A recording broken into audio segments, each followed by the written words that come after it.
welcome. You're watching NewsX VaKu. My name is Megha Sharma. This is the platform where bring about an Indian diaspora ecosystem from across the globe, putting in, highlighting and showcasing the successes and the works of the Indian community that is thriving overseas across the globe. Let's take a look at the first interview that we have brought out for you. It is Rahul Chaudhary. He is the Managing Director and the CEO of Chaudhary Group Corp Global and Chaudhary Group Hospitality Holdings. He helms over 100 companies that are under the CG Group with an investment outlay of over $1 billion. NewsX is proud to present the VaKu Diaspora dialogue with Rahul. Take a look.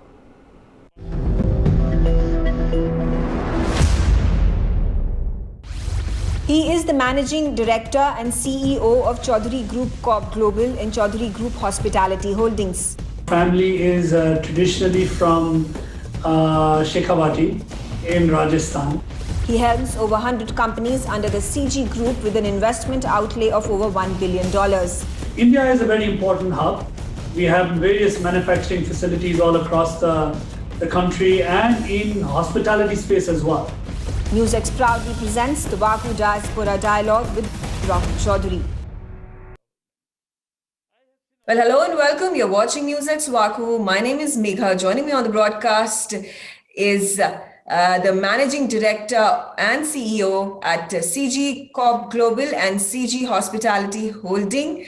With me is Rahul Chaudhary. It's good to have you, Rahul. Thanks for coming on the show with me.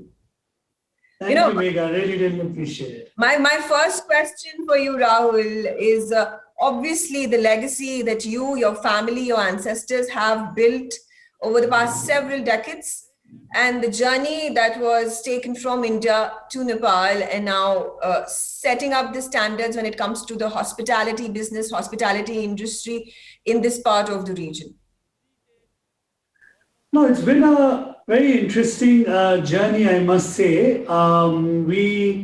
Just to give you a little bit of a history, our family is traditionally from Shekhawati in Rajasthan, and my great-grandfather came to Nepal together with my grandfather, almost 140 years back.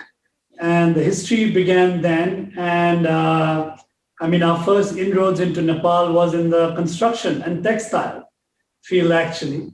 And 150 years later, we are here in Nepal in various different verticals.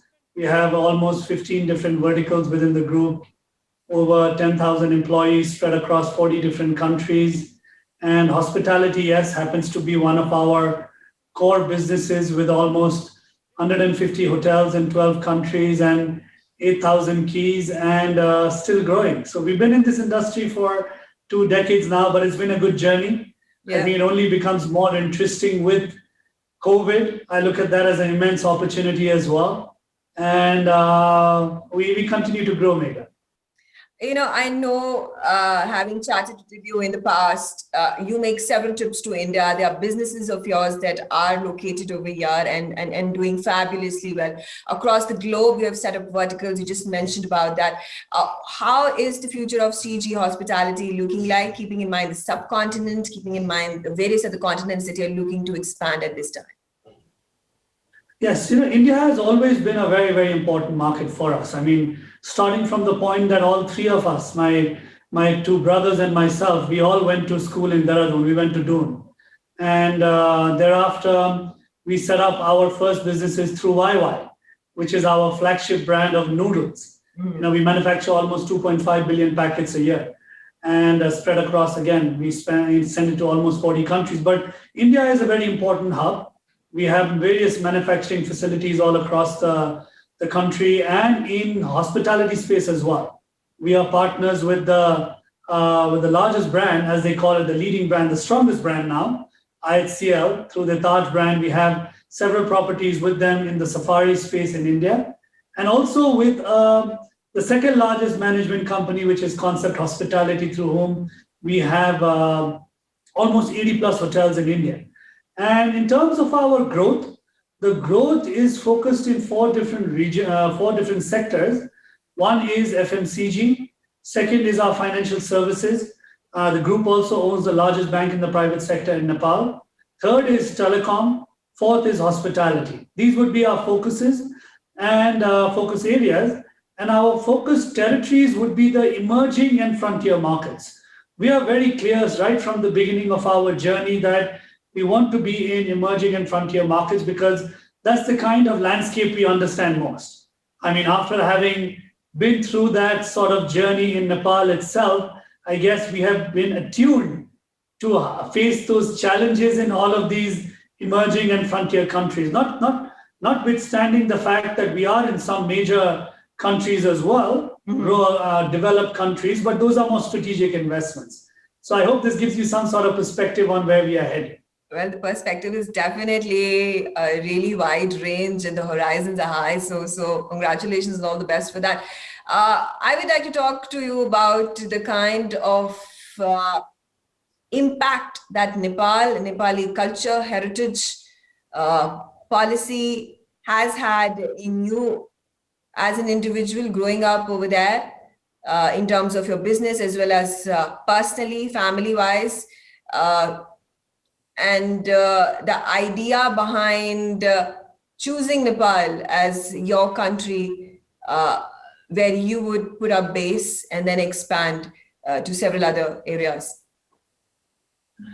In terms of going back to why Nepal, I mean, obviously this is something that my great-grandfather thought would be the opportunity because India is neighboring Nepal itself, and Nepal is probably one of the only countries that was never colonized, by the way.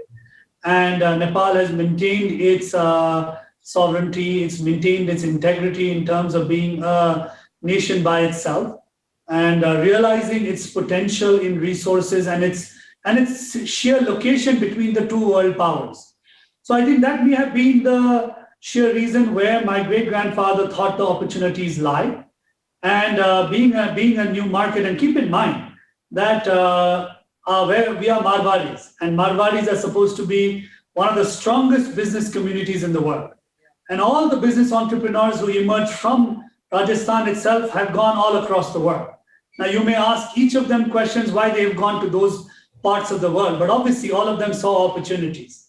All of them saw that there is something that is brewing in these neighboring countries or countries they are in at the moment, and they've proven themselves in in the various sectors and in those countries. Now, in terms of the policies and the governance and system and how it's affected us, I mean, it's no hidden truth, Megha, that any developing country has its own challenges.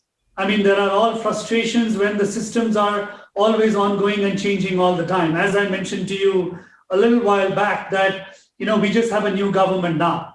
And we've changed almost 23 governments in 25 years. Mm-hmm. And that just shows you the kind of system and the governance that we are running. So it's not an easy place to be in. But we that's what entrepreneurs are. You try to find through the system that you have in place, you try to find ways to still grow, try to find opportunities. And that's what Nepal is. I think Nepal is a melting pot of opportunities, if you ask me, and where systems are very lax, processes are not completely coherent. I think that's where the potential is to be able to put through a system and a governance by learning from your neighbors and other countries that have done well to make it work in your home ground as well. Mm-hmm. I mean, there are countries that have constitutions which are there since years and years and centuries, which are still in place.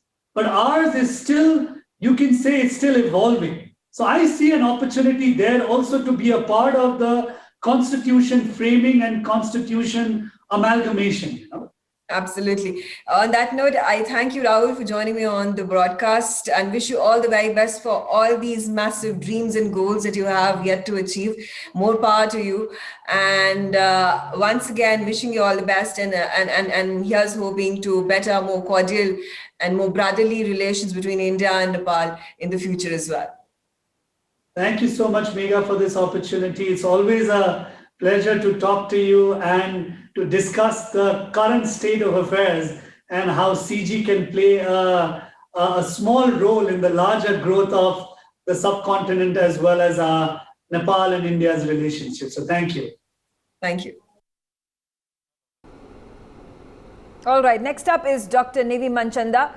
She was awarded her PhD from the University of Cambridge, which was entitled Imagining Afghanistan, the History and Politics of Imperial Knowledge Production back in 2015.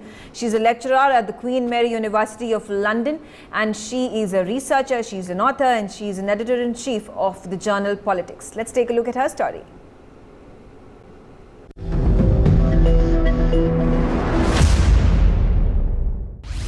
She was awarded her PhD from the University of Cambridge entitled Imagining Afghanistan, the History and Politics of Imperial Knowledge Production back in 2015. I did go to do my A-levels at the British School in New Delhi. So to go from India to the UK was a fairly simple and straightforward journey for me. She's a lecturer at Queen Mary University of London. She's a researcher and author and editor-in-chief of the journal Politics. In terms of UK-India relations, they do seem stronger than ever. I think Prime Minister Modi and Prime Minister Boris Johnson are. NewsX proudly presents the VaKu Diaspora Dialogue with Dr. Nivi Manchanda. Hello and welcome. We are watching NewsX VaKu. Joining me on the broadcast is Dr. Nivi Manchanda. She's a senior lecturer in international politics. She teaches in Queen Mary University of London. She's completed her BA from School of Oriental and African Studies in London and her MPhil and PhD from Cambridge. It's good to have you, Dr. Nivi Manchanda. Thank you so much for having me, Megha. Nivi, if you could explain to us about your work. Was it really your ambition and your motivation that brought you to London to study politics and then going about becoming a lecturer? I think it was definitely my motivation to go sort of abroad to study something. That was pretty clear to me. I don't think I was set on academia when I first started, but I did go to do my A-levels at the British School in New Delhi. So to go from India to the UK was a fairly simple and straightforward journey for me. Okay. And, you've progressively improved on your craft, progressively improved on your skills in terms of studying further. You've joined School of Politics and International Relations back in 2017. You have also gone and worked for London School of Economics, University of Leiden in Netherlands. How has this entire experience been like? Keeping in mind that it's a job for professor, job for a lecturer, you need to be keeping yourself updated with all things politics, and that's your criteria. That's your subject matter. Yeah, I mean, it's been very interesting. I really do enjoy the research and the teaching. Politics itself, I think, is quite a difficult thing at the moment. I guess it's always been. So although I love teaching and researching, I'm not sure I always love what's happening in the world. So you kind of have to, navigate that, being quite angry at the state of affairs internationally and domestically, both the UK and sometimes in India, but also knowing that, it's an important thing to do and being driven by the developments, being driven by a love for teaching and research. So, and also it's been quite interesting moving contexts. So mostly I've been in London and Cambridge, but the Netherlands was also interesting because it was a slightly different, it was a different context in terms of mainland Europe, but also the developments in the Netherlands were quite different, and Paris too. Although I was teaching for the University of London in Paris, so it was all in English. It was also quite interesting being in Europe and in Paris for a while. Okay, interesting. And also the subject matter of politics when you move to Paris, when you move to Netherlands, when you're teaching in several other universities, with a different set of individuals, different set of students, it is exhilarating an experience. Also, it becomes an all-encompassing scenario where you are taking a look at the local politics and then realigning yourself with what is happening across the world. Yeah, absolutely. It is absolutely exhilarating. I think the difference between what I do and what somebody else, perhaps, who's actually more focused on domestic politics or the politics of the ground, is that my area of expertise is more theoretical. So that doesn't change. I'm interested in in political philosophy, in theories of international relations, including things like post-colonialism and race and gender. And whilst there are sort of mutations depending on the local context, the sort of larger arc remains the same. Mm-hmm. You've written theses, you've written books. Are there any new books that are in the offing? What are the subjects of it?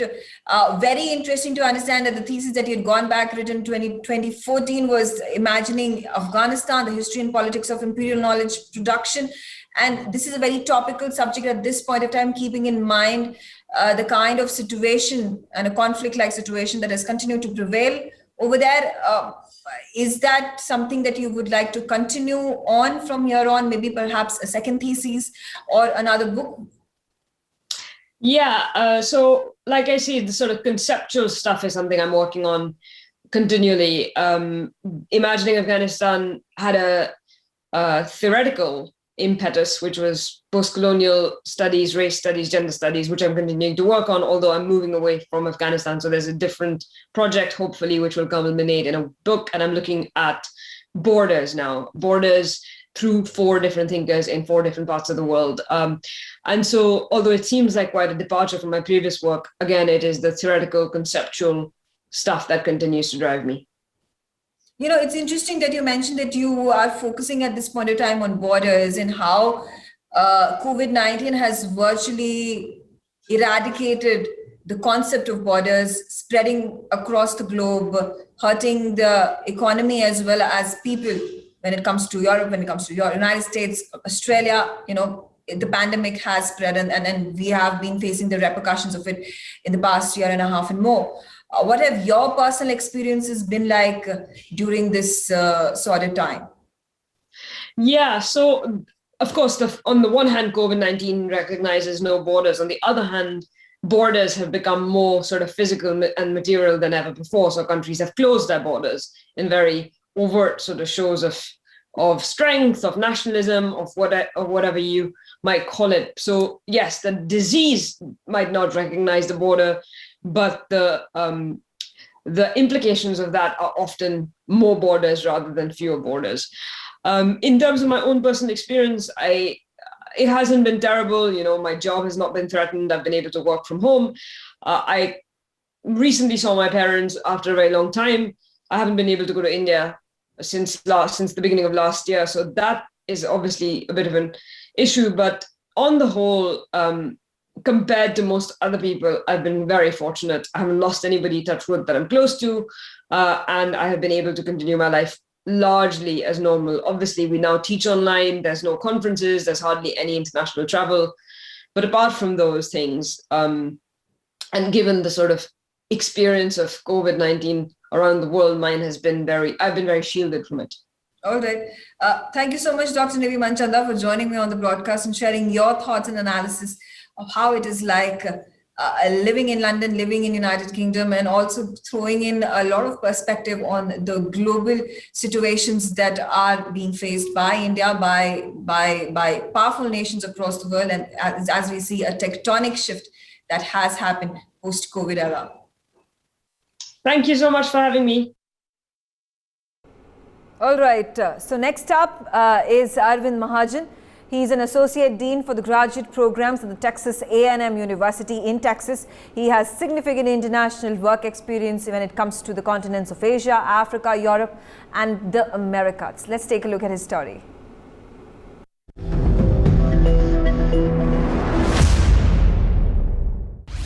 He is the Associate Dean for Graduate Programs at the Texas A&M University. I came to the States for a year, get an MBA.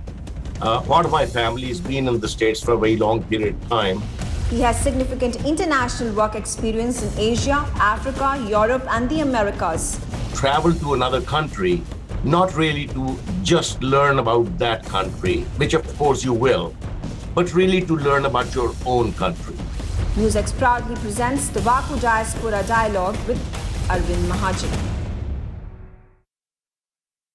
Hello and welcome. You're watching NewsX VaKu. My name is Megha, and joining me on the broadcast is a very special guest all the way from United States of America, Professor Arvind Mahajan. He is an associate dean for graduate programs at Mays Business School, Texas A&M University. And Professor Arvind is truly a global citizen with significant work experience in Africa, Asia, Europe, and the Americas. It's good to have you, Professor Mahajan, on the show.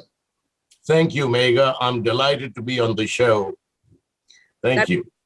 And it's quite an honor and a privilege to be interviewing you, because you come from such a vast background. You've not just worked in America, you truly are a global citizen, and in essence you're signifying the idea and the agenda behind VaKu, the Diaspora Broadcasting Network. Well, thank you. Thank you. I'm privileged to have this opportunity, and also privileged to have been able to do the things I have been able to do. Yeah. So, talk to us about your experience. The first thing that struck me when I was taking a look and researching about your work, the kind of things that you have gone ahead and done in this vast span, decades that you've spent in your career, from India to America, you've been in Asia, you've lived in Europe as well, Africa, you've traveled across consultancy, and then it's about the teaching job that you at this point of time are holding. How has that transition been? How has living in different cultures, different environments really molded you as an individual? Yeah, well, that's a great question and a difficult question. At the end of the day, my training as a university professor is being a researcher, right? In the PhD, we get trained as researchers, and in tier 1 research universities, the currency is research. And then teaching and service are a part of the mission. And in research, I think one of the most basic things is curiosity. And in my case, it started with curiosity about me. Fundamental questions which the philosophers have been pondering over the millennia. Who am I? What am I? I think answers to those questions are not easy, but the privilege of having traveled, as I often tell my students, I'm a huge proponent of international travel. My view is that you travel to another country, not really to just learn about that country, which of course you will, but really to learn about your own country. Because until you can view your own country from a different perspective, you don't know what you have and what you don't have. So you ultimately travel to discover your own country, and through that process, discover yourself.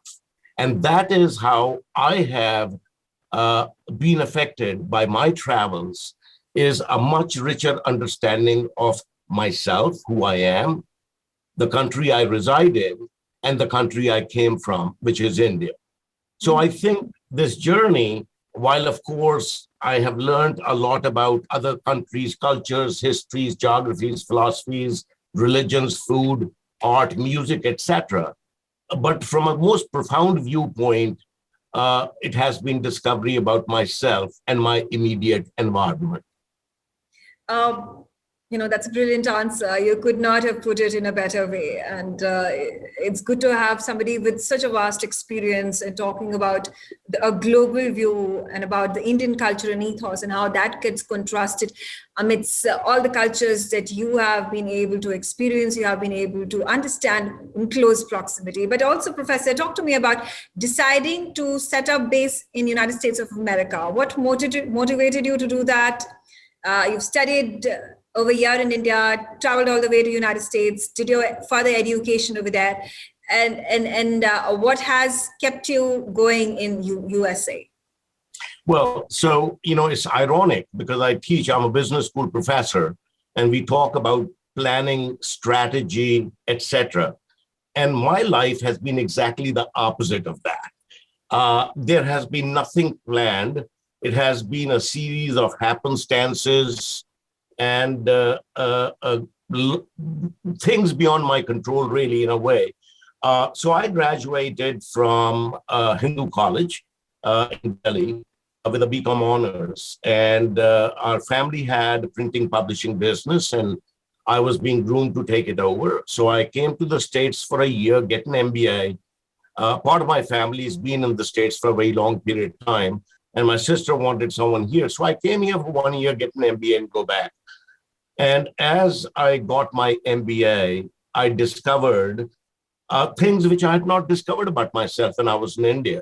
This was a different educational system which somehow stimulated me. I ended up being a 4.0 student, a straight A student. And some of my faculty members suggested I go for a PhD.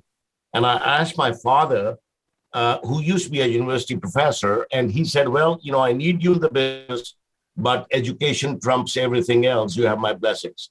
So I ended up getting a PhD, frankly, not knowing what it was. I was in my early 20s, 22, 23. But I got a PhD, and after a PhD, the intention was to go back to India. But the job markets were very good. A lot of my PhD committee members suggested I take a job. I got offers from many universities. Mm-hmm. And long story short, I found myself in Texas, at Texas A&M. And I've been here for 41 years since that time. Wow. And during this entire time, it's not just teaching that you have, kept yourself to. It's about the consulting, it's about research. You've traveled all around. There are a lot of papers of yours that have been published. And also you've had experience when it comes to business consulting. So shifting gears from a full-time consulting job to going ahead and teaching students, how did that impact a change? What was the motivation to do that? And I'm assuming 41 years at Texas University, A&M, Texas, you are a happy man. Well, I am a happy man for a variety of reasons. But, I started out as a university professor. And in a tier 1 research university, you have to bust your chops, work very hard, publish like crazy to make tenure. Mm-hmm. So fortunately, I made tenure in a short period of time. And then I got a call from Wall Street, an offer I could not refuse. This was Manufacturers Hanover Trust Company, which is now JP Morgan Chase. And they really wanted someone very serious, senior. And they contacted that person. He was busy. But for some reason, he suggested my name because he had seen me present papers at various conferences, academic conferences. Mm-hmm. So I got the call I could not refuse, and I accepted being a senior consultant at Manufacturers Hanover Trust Company, moved my family to New York City. And of course, the compensation on Wall Street, it can be fairly substantive. And every 2 weeks I was in Europe or Asia. I was in charge of training our senior executives in international finance and corporate finance, and loved the job. But then they wanted me to extend my contract, and I did some deep soul searching, and I concluded that at heart, I was an academic. My calling was teaching and research. So I decided to come back to Texas A&M, but I have kept one foot in the industry through my consulting activities and training executives, etc. So right now, in some ways, I have the best of both worlds. I'm an academic. I continue doing my research. I work with PhD students. Actually, I'm co-chairing 2 dissertations with students at IIT Delhi, where I was a visiting faculty for many years. And more recently, I have shifted to the dark side and am wearing the administrator's hat as well. Professor Arvind Mahajan, it's been a pleasure talking to you. I wish you all the very best for all your future endeavors, and look forward to hosting you many more times on our broadcast, NewsX VaKu, the Diaspora Broadcasting Network. Megha, thank you very much. It's been my privilege to be on your show. I think this is a great show, a great idea, and good luck to you. Thank you. Thank you. Thank you so much.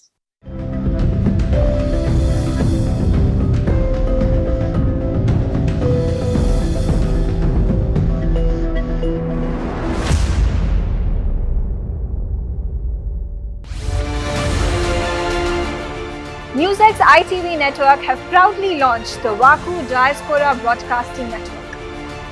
VaKu DBN will be India's first mainstream platform dedicated to the diaspora community. Help support us, become VaKu patrons at memboro.com/VaKu. You will get the first access to our interviews, make recommendations, merchandise access, ask questions, and get a shout out of thanks on our TV shows.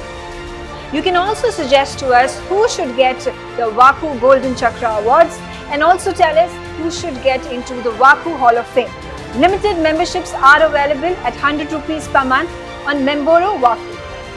Sign up now, log on to memboro.com/VaKu.